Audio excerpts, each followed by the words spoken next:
Kerala and Karnataka, the glow of purity.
പാർട്ടിയുടെ സംസ്ഥാന secretariat അംഗവും ഡിവൈഎഫ്ഐയുടെ മുൻ സംസ്ഥാന സെക്രട്ടറിയും ഭാഗ്യമിയുമായിട്ടുള്ള നമ്മുടെ പാർട്ടിക്കെതിരെ വരുന്ന എല്ലാ കടന്നാക്രമണങ്ങളെയും നേരിടുന്ന സഖാവ് എം സ്വരാജ് സഖാവിനെ ഈ നാടിനു വേണ്ടിയും സംഘാടക സമിതിക്ക് വേണ്ടിയും ആദ്യമായി സ്വാഗതം ചെയ്യുകയാണ്. രമേശ് ചേട്ടൻ ഈ പരിപാടി പങ്കെടുക്കുന്നുണ്ട്. സഖാവിനെയും ഈ സംഘാടക സമിതിക്ക് വേണ്ടി സ്വാഗതം ആശംസിക്കുകയാണ്. സംസ്ഥാന സെക്രട്ടേറിയറ്റ് അംഗം സഖാവ് സ്വരാജ്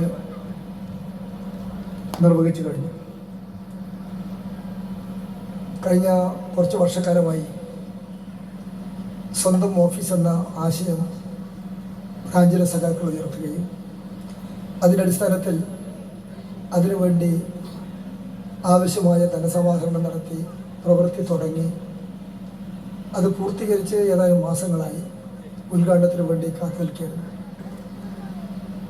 ആ മന്ദിരത്തിന് സഖാവ് കോടിയേരിയുടെ പേരാണ് നൽകിയിരിക്കുന്നത്.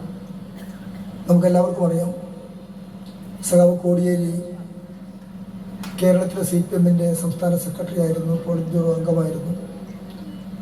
അദ്ദേഹത്തിന് മാരകമായ രോഗം ബാധിച്ച് വൈദ്യശാസ്ത്രത്തിന് പോലും രക്ഷപ്പെടുത്താൻ കഴിയാതെ ഒരു വർഷം മുമ്പ് മരണത്തിന് കീഴടങ്ങിയിട്ടുണ്ടായത്. ആ സഖാവ് കോടിയേരിയുടെ പേരിലാണ് ഈ പരിപാടികളും ഗാനമേളയും ഒക്കെ കാണുകയുണ്ടായി. അപ്പോൾ അക്ഷരാർത്ഥത്തിൽ തന്നെ നമ്മുടെ നാടാകെ വലിയ ആഘോഷപൂർവമാണ് പാർട്ടി ഓഫീസിൻ്റെ ഉദ്ഘാടനം ഏറ്റെടുത്തിട്ടുള്ളത്. അധ്യക്ഷൻ സൂചിപ്പിച്ചതുപോലെ അനശ്വരനായ സഖാവ് കോടിയേരിയുടെ സ്മരണാർത്ഥമാണ് ഇവിടെ പാർട്ടി ഓഫീസ് നിർമ്മിച്ചിട്ടുള്ളത്. കോടിയേരി വളരെ നിർണായകമായ പ്രതിസന്ധികൾ നിറഞ്ഞ ഘട്ടത്തിൽ നമ്മുടെ പാർട്ടിക്കാകെ നേതൃത്വം കൊടുത്ത, പാർട്ടിയുടെ സംസ്ഥാന സെക്രട്ടറിയായി ധീരമായ നേതൃത്വം കൊടുത്ത പ്രിയപ്പെട്ട സഖാവാണ്. വളരെ അപ്രതീക്ഷിതമായാണ് അദ്ദേഹം അസുഖബാധിതനായതും തുടർന്ന് നമ്മെ വിട്ടുപിരിഞ്ഞത്. കേരളത്തിലെ വിദ്യാർത്ഥി പ്രസ്ഥാനത്തിന്റെ നേതാവായി പിന്നീട് പൊതുജനാധിപത്യ പ്രസ്ഥാനത്തിന്റെ അമരത്തേക്ക് കടന്നു വന്ന സഖാവായിരുന്നു കോടിയേരി. പാർട്ടി നേതാവ് എന്നതുപോലെ തന്നെ കേരളത്തിലെ ആഭ്യന്തര വകുപ്പിന് പുതിയ മുഖം നൽകിയ കേരളത്തിന്റെ ചരിത്രം എക്കാലവും ഓർത്തിരിക്കുന്ന ഭരണ സഖാവ് കോടിയേരിയുടെ കാലത്താണ്. പണ്ടൊക്കെ പോലീസ് എന്ന് പറഞ്ഞാൽ ഏറ്റവും ഭയപ്പാടോടെയാണ് നാട്ടിലെ ആളുകൾ പോലീസിനെ കാണുന്നതും കേൾക്കുന്നതും.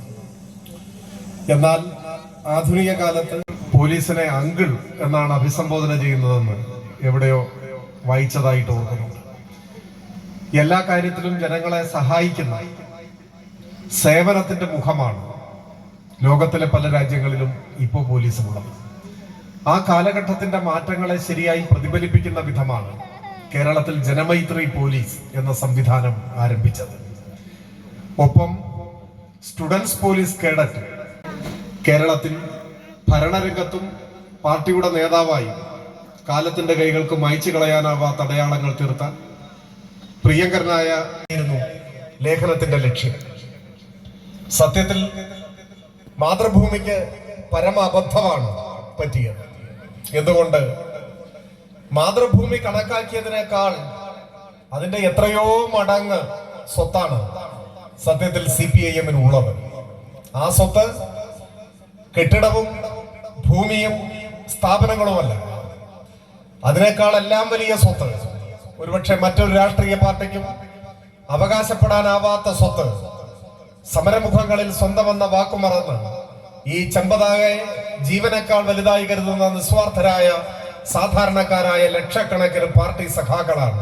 ആ പാർട്ടി സഖാക്കളാണ് കേരളത്തിലെ CPIMന്റെ ഏറ്റവും വലിയ സ്വത്ത്. അതിനോട് കിടപിടിക്കാവുന്ന സമ്പത്ത് മറ്റൊരു പാർട്ടിക്കുമില്ല. ആ സ്വത്ത് ഉള്ളത് കൊണ്ടാണ് ഓഫീസ് ഉണ്ടാക്കാൻ കഴിയുന്നത്, സ്ഥാപനങ്ങൾ കെട്ടിപ്പടുക്കാൻ CPIMന് സാധിക്കുന്നത്. ഇവിടെ പാടി CPIMനൊരു ബ്രാഞ്ച് ഓഫീസ് യാഥാർത്ഥ്യമായി എന്ന് പറഞ്ഞാൽ അതിന്റെ അർത്ഥം ഈ നാട്ടിലെ ജനങ്ങൾ CPIMൽ വിശ്വാസം അർപ്പിച്ചിരിക്കും. ഭരണം നിർവഹിച്ച ആൾ സഖാവ് E.K. നായനാരാണ്. ആ റെക്കോർഡ് പിന്നീട് ഇതുവരെ ഭേദിക്കപ്പെട്ടിട്ടില്ല. മുഖ്യമന്ത്രിയായി എന്നത് മാത്രമല്ല, മുഖ്യമന്ത്രിയായും പാർട്ടി സെക്രട്ടറിയായും ഒക്കെ കേരളീയ സമൂഹത്തിനാകെ വഴികാട്ടിയായി പ്രവർത്തിച്ച സഖാവ് കേരളത്തിൽ ഏറ്റവും സാധാരണക്കാരായ ജനങ്ങൾ ഉൾപ്പെടെ സമൂഹത്തിന്റെ വിവിധ തുറകളിലുള്ള ജനവിഭാഗങ്ങളുമായി അടുത്ത ഹൃദയബന്ധമുണ്ടായിരുന്ന ഒരു സഖാവാണ്. അദ്ദേഹം നമ്മെ വിട്ടുപിരിഞ്ഞിട്ട് 2 പതിറ്റാണ്ടാവും. ആ ദിവസം കൂടിയാണ്, അത്തരമൊരു ദിവസമാണ്. നിരവധിയായ പാർട്ടി ഓഫീസുകൾ കോടിയേരിയുടെ സ്മാരകമായി പ്രതിപക്ഷത്തെ നയിക്കുന്ന പാർട്ടിയാണ് കേരളത്തിൽ. കോൺഗ്രസ് എന്തുകൊണ്ടാണ് ഇതുപോലെ പാർട്ടി ഓഫീസുകൾ നിർമ്മിക്കാൻ സാധിക്കാത്തത്? നിങ്ങൾ ആലോചിച്ചു. പാർട്ടി ഓഫീസുകളുടെ മാതൃഭൂമി എടുത്തതുപോലെ ഒരു കണക്കെടുത്താൽ കേരളത്തിൽ CPIM ഓഫീസുകളുടെ 7 അയലത്ത് കോൺഗ്രസ് ഓഫീസുകളില്ല. എന്തുകൊണ്ടാണ് അങ്ങനെ സംഭവിക്കുന്നത്? ഓഫീസ് നിർമ്മിക്കണ്ട എന്ന് തീരുമാനിച്ചത് കൊണ്ടല്ല, മറിച്ച് അക്കാര്യത്തിലും CPIMനെ തോൽപ്പിക്കണം എന്ന ആഗ്രഹം കോൺഗ്രസിനുണ്ട്. കോൺഗ്രസിന്റെ മൺമറഞ്ഞു പോയ മഹാരഥന്മാരായ വലിയ നേതാക്കന്മാർ പലരുടെയും പേരിൽ ഓഫീസ് നിർമ്മിക്കാൻ കോൺഗ്രസ് തീരുമാനിച്ചിരുന്നതുമാണ്. KA ദാമോദര മേനോനെ പോലെ, ലീലാ ദാമോദര മേനോനെ പോലെ, കോഴിപ്പുറത്ത് മാധവ മേനോനെ പോലെ എത്രയെത്ര വലിയ ഉഗ്രപ്രതാപികളായ നേതാക്കന്മാർ, ദേശീയ പ്രശസ്തരായ ഇത്തരം നേതാക്കന്മാരുടെ ഗണങ്ങളിൽ പറയാറ് സ്മാരകമൊക്കെ നിർമ്മിച്ചു, പക്ഷെ ബോർഡ് വെച്ചിട്ടില്ല എന്നേ. കാരണം പല നേതാക്കന്മാരുടെയും വീടുകളാണ് ആ പണം കൊണ്ട് പടുത്തുയർത്തപ്പെട്ടത്. അതാണ് കോൺഗ്രസിന്റെ സ്ഥിതി. ഈ സാഹചര്യം ശരിയായി മനസ്സിലാക്കിയ ഒരു നേതാവായിരുന്നു K. കരുണാകരൻ. കരുണാകരൻ മനസ്സിലായി ഇത്തരം അനുഭവങ്ങളുടെ പശ്ചാത്തലത്തിൽ ഇടയില്ല.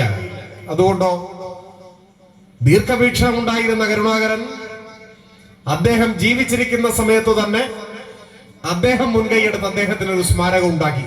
അതാണ് കരുണാകരൻ. വെറുതെ പറയുന്നല്ല.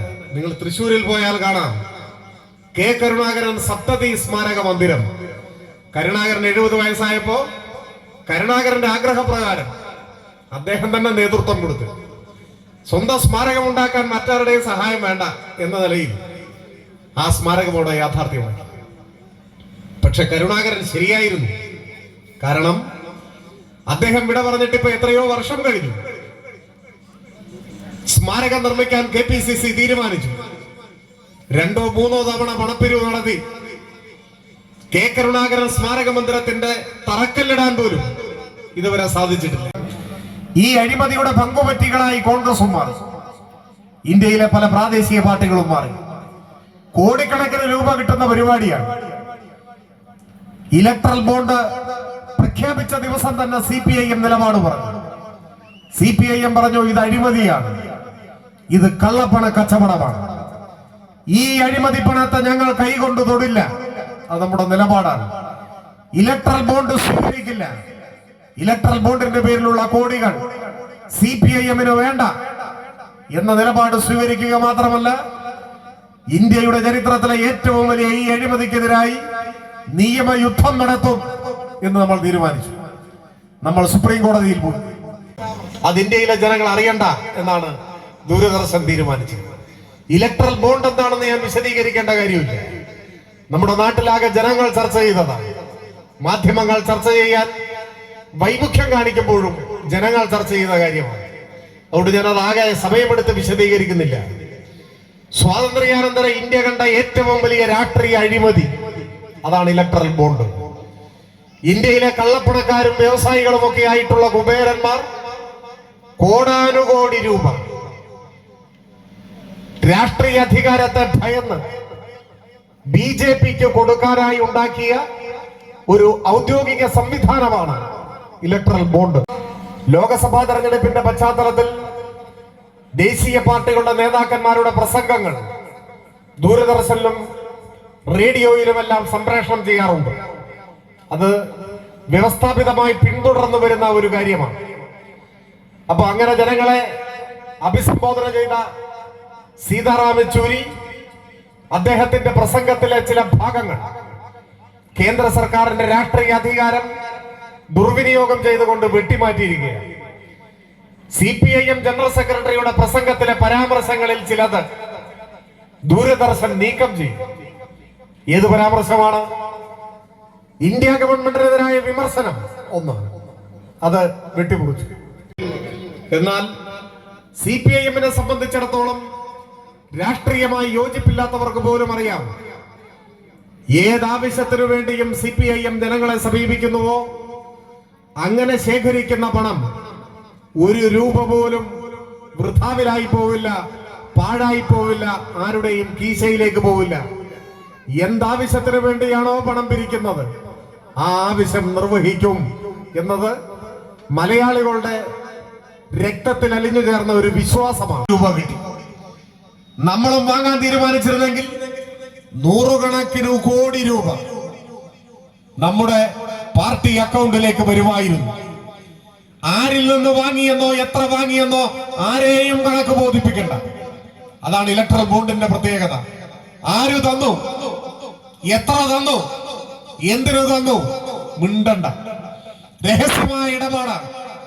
100 കണക്കിന് കോടി കിട്ടും. CPIM തീരുമാനിച്ചു അങ്ങനെയുള്ള കോടി വേണ്ട. മാത്രമല്ല ആ ഇടപാടിനെതിരെ സുപ്രീം കോടതിയിൽ പോയി. CPIM പ്രവർത്തകനാണ് എന്ന് എത്ര അഭിമാനത്തോടെ നമുക്ക് ശിരസുയർത്തിപ്പിടിച്ച് തെരുവിലിറങ്ങി നിന്ന് പറയാനാവും. നമ്മൾ വേറെ ഏതെങ്കിലും രാഷ്ട്രീയ പാർട്ടിയുടെ പ്രവർത്തകരായിരുന്നെങ്കിലോ എത്ര അപമാനിതരായി പോവുമായിരുന്നു. ഇലക്ട്രൽ ബോണ്ട് എന്ന അഴിമതിയുടെ ചെളിക്കുണ്ടിൽ ഇന്ത്യയിലെ മറ്റു രാഷ്ട്രീയ പാർട്ടികൾ മുങ്ങിക്കിടക്കുമ്പോ അഭിമാനത്തോടെ CPIM പ്രവർത്തകരായ തൊഴിലാളികൾക്ക്, ബഹുജനങ്ങൾക്ക് അഴിമതിക്കെതിരെ സുപ്രീം കോടതിയിൽ പോരാടി ജയിച്ച പാർട്ടിയാണ് എന്റെ പാർട്ടി എന്ന അഭിമാനത്തോടെ പറയാനാവും. അതാണ് CPIM-ന്റെ പ്രത്യേകത. ജനവിഭാഗങ്ങൾക്കിടയിൽ വലിയ അകൽച്ചയും സ്പർദ്ധയും ഉണ്ടാക്കുന്ന പ്രസ്താവനകൾ നടത്തിക്കൊണ്ടേയിരിക്കുന്നത്. രാജ്യത്തിന്റെ ചരിത്രത്തിൽ ഇന്നുവരെ മറ്റൊരു പ്രധാനമന്ത്രിയും ഇങ്ങനെ പച്ചയായി വർഗീയ പ്രചരണത്തിന് നേതൃത്വം കൊടുത്തിട്ടില്ല. നരേന്ദ്രമോദി മാത്രമാണ് അപകടകരമായ, ഹീനമായ ഈ തന്ത്രം പയറ്റാൻ തയ്യാറായിട്ടുള്ളത്.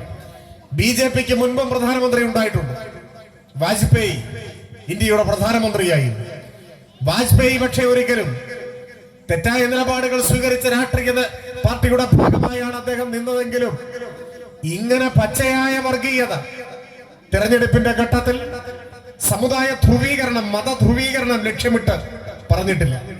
അവിടെയും നരേന്ദ്രമോദി മതനിരപേക്ഷ ഇന്ത്യക്ക് ഒരു ബാധ്യതയായി മാറുകയാണ്. പക്ഷെ അത് തെളിയിക്കുന്നത് അത്രമേൽ ജനങ്ങളുടെ വിധിയെഴുത്തിനെ ഭയപ്പെടുന്നു എന്നാണ്. വരാനിരിക്കുന്ന പരാജയത്തെ ഭയപ്പാടോടെ നേരിടുന്നു എന്നതാണ്. ജനാധിപത്യ ഇന്ത്യ വിജയിക്കും എന്ന പ്രതീക്ഷയാണ് ഈ ഘട്ടത്തിൽ ഉയർന്നു വരുന്നത്. സമാനമായ ഒരു അന്തരീക്ഷം, ഒരു അപ്രഖ്യാപിത അടിയന്തരാവസ്ഥ നിലനിൽക്കുന്ന ഈ ഘട്ടത്തിലും ഉയർന്നു വരികയാണ്. ഉത്തരേന്ത്യയിൽ തെരഞ്ഞെടുപ്പ് നടക്കുന്ന ഈ ഘട്ടത്തിൽ ഒരു മാറ്റം പ്രകടമാണ് എന്ന് തന്നെയാണ് ദേശീയ അടിസ്ഥാനത്തിലുള്ള വാർത്താ ഏജൻസികൾ റിപ്പോർട്ട് ചെയ്യുന്നത്. മതനിരപേക്ഷത തകരില്ല, ജനാധിപത്യം പുലരും. സംഘപരിവാർ ശക്തികൾ ഇന്ത്യയിൽ അധികാരത്തിൽ നിന്ന് പുറത്തുപോകും. പ്രാദേശിക മതനിരപേക്ഷ പാർട്ടികൾ വിവിധ സംസ്ഥാനങ്ങളിൽ കരുത്താർജിക്കും എന്ന സൂചന പുറത്തു വരുന്ന ഒരു ഘട്ടത്തിലാണ് ഇവിടെ നമ്മൾ ഒത്തുചേരുന്നത്.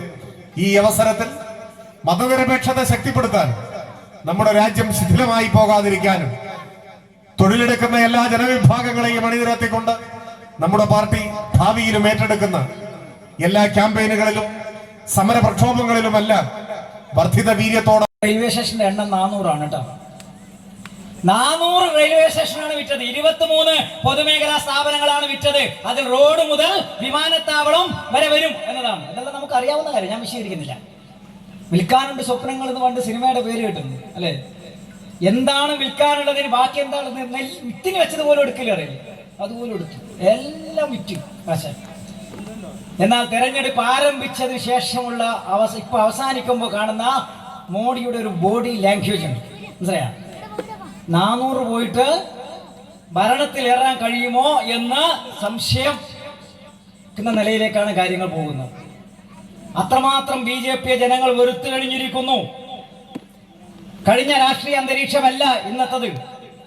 BJPക്കെതിരായിട്ട് നിൽക്കുന്ന മതേതര ശക്തികളുടെ കൂട്ടായ്മ, ഒരു ഡസനിലേറെ, ഏതാണ്ട് 2 ഡസനോളം മതേതര ശക്തികൾ ഇന്ത്യ രാജ്യത്തിനകത്ത് രാജ്യം നിലനിൽക്കണമെങ്കിൽ കേന്ദ്രീകരിച്ചുകൊണ്ടുള്ള പ്രവർത്തനങ്ങൾ ഈ പ്രദേശത്തെ നമ്മുടെ സഖാക്കൾ ഉപയോഗപ്പെടുത്തും എന്ന് ഞാൻ പ്രതീക്ഷിക്കുന്നു.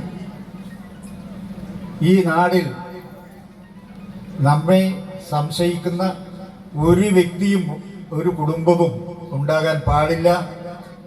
അവരെല്ലാം നമ്മുടെ സുഹൃത്തുക്കളും ബന്ധുക്കളുമാണ് എന്ന് തിരിച്ചറിഞ്ഞുകൊണ്ട് ഈ ഓഫീസിനെ അതിനുവേണ്ടി വിനിയോഗിക്കണം എന്ന് മാത്രം സൂചിപ്പിച്ചുകൊണ്ട് സഖാവ് നായനാരുടെ ഓർമ്മദിനത്തിൽ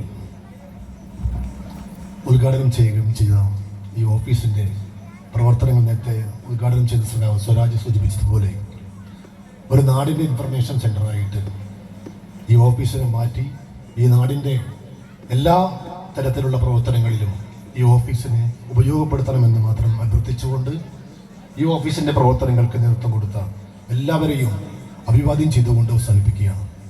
കോഴിക്കോട് ബ്രാഞ്ചിന് വേണ്ടി നിർമ്മിച്ച ഓഫീസിൻ്റെ ഉദ്ഘാടനം ചെയ്ത സന്തോഷവേളയിലാണ് നാം എല്ലാവരും. കഴിഞ്ഞ നിരവധി വർഷക്കാലത്തെ പ്രവർത്തനത്തിൻ്റെ ഭാഗമായിട്ടാണ് ഓഫീസിൻ്റെ പണി പൂർത്തീകരിച്ച് ഇന്ന് ഉദ്ഘാടനം നിർവഹിക്കാൻ വേണ്ടി സാധിച്ചത്. ഓഫീസ് ഉദ്ഘാടനത്തിന് സ്വരാജ് വേണമെന്നാണ് ബ്രാഞ്ച് തീരുമാനിച്ചത്.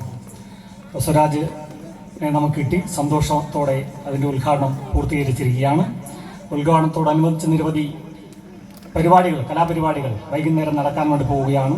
എല്ലാവരും ആ കലാപരിപാടി കാണുന്നതിനും വിജയിപ്പിക്കുന്നതിനും വേണ്ടി വരണമെന്നാണ് ഈ അവസരത്തിൽ അഭ്യർത്ഥിക്കാനുള്ളത്. പാടി ലോക്കലിനെ സംബന്ധിച്ചിടത്തോളം പാർട്ടി നിലനിൽക്കുന്ന പ്രദേശങ്ങളാണ്. 18 ബ്രാഞ്ചുള്ള ഏതാണ്ട് 250ഓളം പാർട്ടി മെമ്പർമാരുള്ള ഒരു പ്രദേശം. ഈ പ്രദേശത്തെ പാർട്ടി എന്ന് പറയുന്നത് ഈ പാർട്ടി വളർത്തിയെടുക്കാൻ മുൻകാലങ്ങളിൽ പ്രവർത്തിച്ച നിരവധി സഖാക്കൾ, അടുക്കം നാരായണൻ നായർ, അടുക്കത്തിലെ പക്കീരേട്ടൻ, അതുപോലെ തന്നെ നാരായണൻ നായർ, ഇന്നും ജീവിച്ചിരിപ്പുള്ള പൂച്ചൽ അമ്പിഞ്ഞേട്ടൻ, തുടർന്ന് നിരവധി സഖാക്കൾ, അടിയന്തരാവസ്ഥ കാലത്ത് ജയിൽവാസം അനുഭവിക്കേണ്ടി വന്ന 15ഓളം സഖാക്കൾ, അതിൽ സഖാവ് ടി ശിവശങ്കരേട്ടൻ നമ്മുടെ കൂടെ ഈ യോഗത്തിൽ പങ്കെടുക്കുന്നുണ്ട്. അങ്ങനെ ഈ നാട്ടിൽ വലിയ രീതിയിൽ പോരാട്ടങ്ങൾക്ക് നേതൃത്വം കൊടുത്ത ഒരു പ്രസ്ഥാനമാണ് കമ്മ്യൂണിസ്റ്റ് പ്രസ്ഥാനം. ആ പ്രസ്ഥാനത്തിന് എല്ലാ ബ്രാഞ്ചുകൾക്കും ഈ രീതിയിൽ ഓഫീസുകൾ നിർമ്മിക്കുന്നതിന് വേണ്ടി തന്നെയാണ് തീരുമാനമുള്ളത്. അത് എല്ലാ ബ്രാഞ്ചിനും സാധിക്കുന്നതിലേക്ക് നമുക്ക് പോകേണ്ടിയിരിക്കുന്നു. ആ നിലയിൽ നാട്ടുകാരുടെ എല്ലാവിധ സഹായങ്ങളും ഇനിയും നമുക്ക് ലഭിക്കുമെന്നുള്ള പ്രതീക്ഷ തന്നെയാണുള്ളത്. ഈ ആഫീസ് പ്രവർത്തനത്തിന് വേണ്ടി നിർമ്മിക്കുന്നതിന് വേണ്ടി സഹായിച്ച എല്ലാ നാട്ടുകാരും തീർച്ചയായും ഇതിനുവേണ്ടി മുന്നോട്ട് വന്ന ഈ നാട്ടിലെ മുഴുവൻ സഹകളെയും മുഴുവൻ നാട്ടുകാരെയും ഒരിക്കൽ കൂടി അഭിവാദ്യം അർപ്പിച്ചുകൊണ്ട് ഈ ചടങ്ങിന് നന്ദി പ്രകാശിപ്പിച്ച് സംസാരിക്കുന്നതിന് വേണ്ടി ഇതിനൊക്കെ നേതൃത്വം നൽകിയ നമ്മുടെ നാടിൻ്റെ പ്രിയപ്പെട്ട ബ്രാഞ്ച് സെക്രട്ടറി കൂടിയായ സഖാവ് മുകുന്ദേട്ടനെ ക്ഷണിക്കുകയാണ്. എൻ്റെ കടമ എന്ന് പറഞ്ഞാൽ നന്ദി പറയണം. ഞാൻ എൻ്റെ കടമയിൽ കിടക്കുന്നു.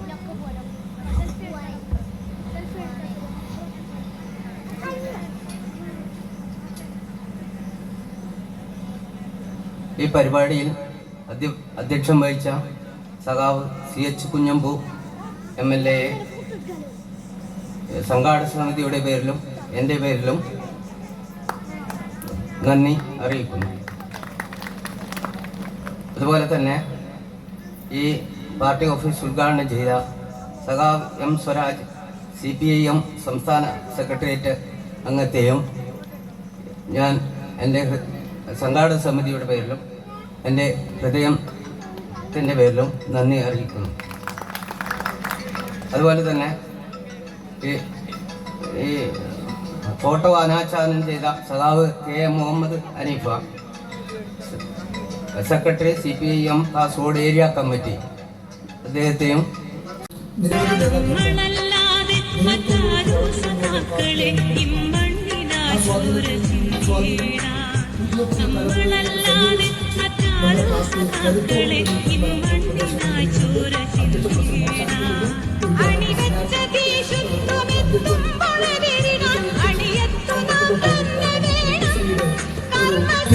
ചില കാരണങ്ങളാൽ രാജേട്ടനും പങ്കെടുക്കാൻ സാധിച്ചിട്ടില്ല. സഖാവിനെയും സംഘാടക സമിതിക്ക് വേണ്ടി സ്വാഗതം ആശംസിക്കുന്നു. ഈ സംഘാടക സമിതിക്ക് വേണ്ടി സ്വാഗതം ആശംസിക്കുക. നമ്മുടെ ഏരിയയിൽ തന്നെ തലമുറന്ന നേതാവ് ഗോപാലട്ടൻ, ഈ പ്രദേശത്തെ എല്ലാ മുഖ്യമന്ത്രിയും അറിയുന്ന നമ്മുടെ ഗോപാലട്ടൻ ഈ പരിപാടിയിൽ പങ്കെടുക്കുന്നുണ്ട്. സഖാവ് ഞങ്ങൾക്ക് ഉപദേശ നിർദ്ദേശങ്ങൾ തന്നുകൊണ്ടിരിക്കുന്ന നമ്മുടെ പാർട്ടി ലോക്കലിന്റെ സെക്രട്ടറി CV കൃഷ്ണൻ കുറേ ദിവസങ്ങളായി ഞങ്ങളോടൊപ്പം ഉണ്ട്. സഖാവിനെയും സംഘാടക സമിതിക്ക് വേണ്ടി സ്വാഗതം ആശംസിക്കുകയാണ്. ഏരിയ കമ്മിറ്റി അംഗം സുഭാഷ് ഈ പരിപാടിയിൽ പങ്കെടുക്കുന്നുണ്ട്. സഖാവിനെയും സംഘാടക സമിതിക്ക് വേണ്ടി സ്വാഗതം ആശംസിക്കുകയാണ്. ലോക്കൽ ഇങ്ങനെയൊരു സാഹചര്യം അതാണ് നമ്മുടെ പാർട്ടിയെ സംബന്ധിച്ചിടത്തോളം വ്യത്യസ്തമായ ഏറെ ഘടകങ്ങളിൽ എന്തുകൊണ്ടാണ് നമുക്ക് കാരണം കേരളത്തിൽ ഇത്രമാത്രം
ഇവളണിയും പൊന്നല്ലേ കനവുണരും ദിനമല്ലേ മുഞ്ചത്തി പെണ്ണിൻ നിൻ മനം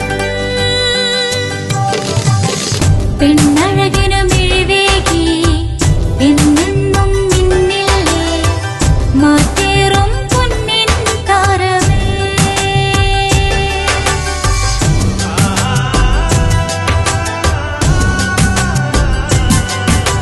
സിറ്റി ഗോൾഡിൻ സ്വർണ്ണനിലാവല്ലേ City Gold, Gold and Diamonds, Kerala and Karnataka, the glow of purity. Venus Trading and Services, your trusted partner in Qatar. Looking for reliable services in Qatar? Welcome to Venus Trading and Services, your trusted partner near Al Said Bakery in Muntasa, Doha. Let us introduce our range of activities. At Venus Trading and Services, we offer certificates attestation in India and Qatar, legal translation in several languages, police clearance certificates, data flow and prometric, company formation, health card services. Our experienced team ensures smooth and hassle-free processes. Choose Venus Trading and Services as your trusted partner in Qatar. Contact us today 55488910. Venus Trading and Services near Al Said Bakery in Muntasa, Doha. Partner with Al Farha Tours and Service. ലക്ഷ്യം മികച്ച ജോലിയാണെങ്കിൽ പഠിക്കാം റൂട്രോണിക്സിന്റെ government അംഗീകൃത കോഴ്സുകൾ. കേരളത്തിലുടനീളമുള്ള അംഗീകൃത പഠന കേന്ദ്രങ്ങൾ വഴി SSLC, +2, diploma, degree പഠനം പൂർത്തിയാക്കിയവർക്ക് ഇപ്പോൾ അപേക്ഷിക്കാം. SC/ST വിദ്യാർത്ഥികൾക്ക് 100% സൗജന്യവും ഒപ്പം മറ്റ് വിഭാഗങ്ങൾക്ക് നിബന്ധനകളോടെ 20% വരെ ഫീസ് ഇളവിലും പഠിക്കാൻ അവസരം. PSC നിയമനങ്ങൾക്ക് യോഗ്യമായ ഗവൺമെന്റ് അംഗീകൃത കോഴ്സുകൾ കൂടാതെ റൂട്രോണിക്സ് സർട്ടിഫൈഡ് കോഴ്സുകളും തിരഞ്ഞെടുക്കാം. കമ്പ്യൂട്ടർ പരിജ്ഞാനം നേടാം, ജോലി സാധ്യതകൾ കൂടുതൽ ഉറപ്പുള്ളതാക്കാം. കേരള സ്റ്റേറ്റ് റൂട്രോണിക്സിലൂടെ സുരക്ഷിതമായ ഭാവിക്ക് ഉറപ്പുള്ള അടിത്തറ. വിളിക്കൂ 9072 767 005 or visit www.eduskilling.com.